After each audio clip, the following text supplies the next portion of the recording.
নমস্কার বন্ধুরা, আশা করি তোমরা সকলে ভালো আছো, সুস্থ আছো। দেখো শীত তো চলেই গেল প্রায়, তা এইবার শীত যাওয়ার আগে আর একটুখানি পিঠে খাওয়ার ইচ্ছে হয়ে গেল, তাই একটুখানি পিঠে করব। তাই এই পিঠেটা খুবই সহজ পিঠে, খুব সহজেই তোমরা করতে পারবে সামান্য জিনিস দিয়ে। তা আমাদের বাড়িতে পিঠে খেতে আমরা খুবই ভালোবাসি।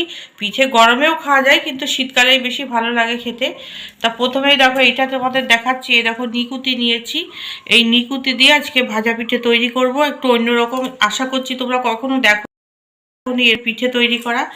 তা এখানে নিকুতিটা নিয়েছি, এখানে দেখো 1 বাটি সুজি নিয়েছি। আর দেবো এখানে চালের গুঁড়ো, দেবো 1 বাটি চালের গুঁড়ো। আর দেবো এখানে ময়দা। দিতেও করা যায়, একটুখানি চালের গুঁড়ো দিলাম এই জন্য যে একটুখানি মানে খাস্তা টাইপের হবে। এরকম ময়দা 1 বাটি, আর এখানে আর 1 বাটি দেবো, 2 বাটি ময়দা দেবো। দেখো 2 বাটি ময়দা দিলাম। দেবো এখানে সামান্য একটুখানি নুন, দেবো একটুখানি মিশিয়ে নেব হাত দিয়ে।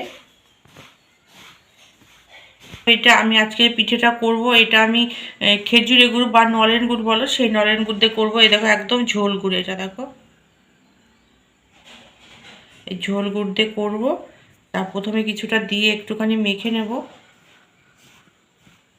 আসলে এই খেজুর গুড়ের পিঠে খেতে খুবই ভালো লাগে, কারণ এর সুন্দর একটা মানে ফ্লেভার থাকে, যার জন্য খুবই ভালো লাগে পিঠে খেতে। আর এই গুড়টা তো শুধু এই শীতেই পাওয়া যায়, অন্য সময় পাওয়া যায় না, তার জন্য এই শীতের সময় এই গুড় দিয়ে খেতে খুবই ভালো লাগে।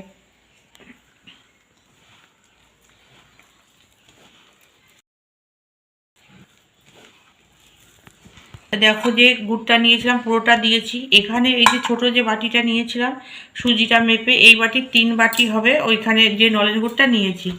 আর মিষ্টিটা তোমাদের পছন্দ মতো দেবে, আমি সবসময় বলি, কিন্তু পিঠেতে একটু বেশ কড়া কড়া মিষ্টি না হলে ভালো লাগে না খেতে। তা সেই জন্য তোমরা যেরকম মিষ্টি পছন্দ করো সেরকম করেই দেবে। এবার জল দিয়ে ভালো করে গুলে নেব। তা দেখো তোমরা বেটারটা তৈরি হয়ে গেছে, দেখো এই দেখো এরকম হয়েছে দেখো। তারপরে হাত ধুয়ে তারপরে আবার তোমাদের দেখাচ্ছি, দেখো এরকম হয়েছে। দেখো তোমরা রান্নাঘরে চলে এসেছি, এখানে দেখো তেল দিলাম, সামান্যই তেল দিলাম, এখানে সাদা তেল। তা এই তেল দিয়ে পিঠেটা ভাজবো। তা দেখো তোমরা একটুখানি দিয়ে দেখি তেলটা গরম হয়েছে নাকি। দেখো বন্ধুরা, ওখানে 3টে বানিয়েছি। এইবার যে আমি নিকুতিগুলো নিয়েছি সেটা দিয়ে আমি পিঠে বানিয়ে দেখাবো। তা সেটা তোমরা একটুখানি দেখতে থাকো। দেখো এখানে গোলাটা নিয়ে নিয়েছি, যে বেটারটা নিয়ে নিলাম, এখানে একটা নিকুতি নিয়ে নেবো। চলো এবার যাই।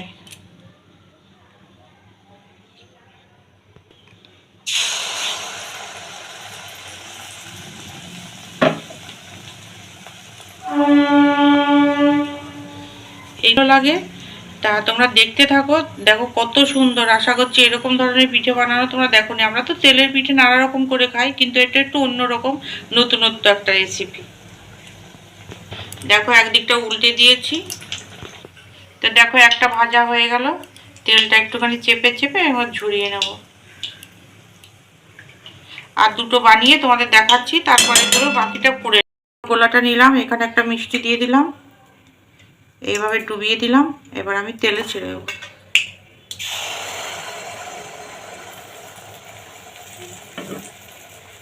একদিকটা উল্টে দিয়েছি, দেখো এটাও হয়ে গেল। এবার বাকিগুলো আমি করে আবার তোমাদের পরে দেখাচ্ছি, ঠিক আছে? দেখো বন্ধুরা, আমার পিঠেগুলো সব হয়ে গেছে। এবার আমি গ্যাসটা বন্ধ করে দিলাম। একটুখানি এই গোলাটা ছিল তাই একটুখানি দেখো হয়ে গেছে, ছোট্ট একটা পিঠে হয়েছে, বেশ ভালো লাগছে দেখতে, ছোট্ট আলুর চপের মতো লাগছে। যাই হোক, এখানে দেখো কত পিঠে আমি বানিয়ে ফেলেছি, আর দেখতে তো খুবই সুন্দর হয়েছে।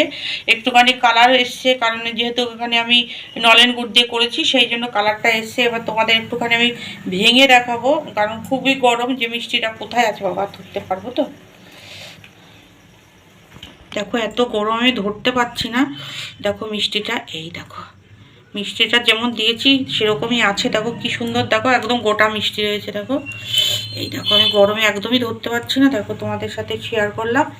আর তোমাদের একটা কথা বলি, আমার মা এখন বেঁচে নেই, 5 বছর হলো মারা গেছে। তা এই পিঠের এই রেসিপিটা আমার মায়ের কাছ থেকে শেখা।